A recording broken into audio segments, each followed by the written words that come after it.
wanjye uzuza ihembe ryawe amavuta witumire kwa Yesaya kuko mu bahungu ba Yesaya ariho niboneye umwami kuko mu bahungu ba Yesaya ariho niboneye umwami Imana yacu yabona ngireba nk'abandi ngireba uburanga n'igihagararo cyangwa ngirebe ibijya muvukamo Imana yo irebera mu mutima Imana yacu yabona ngireba nk'abantu ngireba uburanga n'igihagararo cyangwa ngirebe ibijya muvukamo Imana yo irebera mu mutima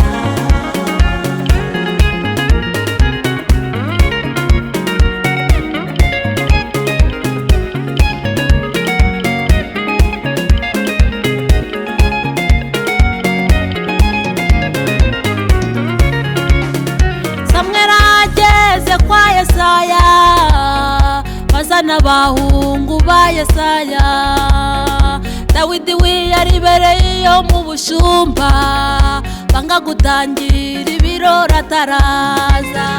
maze Dawidi ahageze Imana bariwe yimikisha amavuta maze Dawidi ahageze Imana bariwe yimikisha amavuta Imana yacu yabona ngireba nk'abantu ngireba uburanga n'igihagararo cyangwa ngirebe ibijya muvukamo Imana yo irebera mu mutima Imana yacu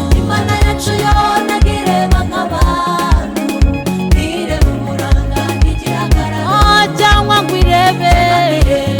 ibijya muvukamo Imana yacu Imana yo irebera mu mutima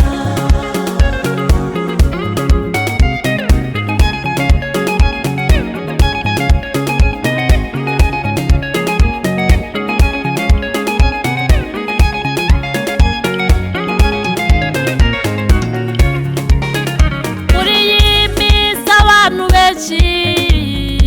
Imana ishaka kubakoresha bakanga bamwe bagakunda iby'isi n'iby'ijuru kandi nta muntu umugeza abami babiri bamwe bagakunda iby'isi n'iby'ijuru kandi nta muntu umugeza abami babiri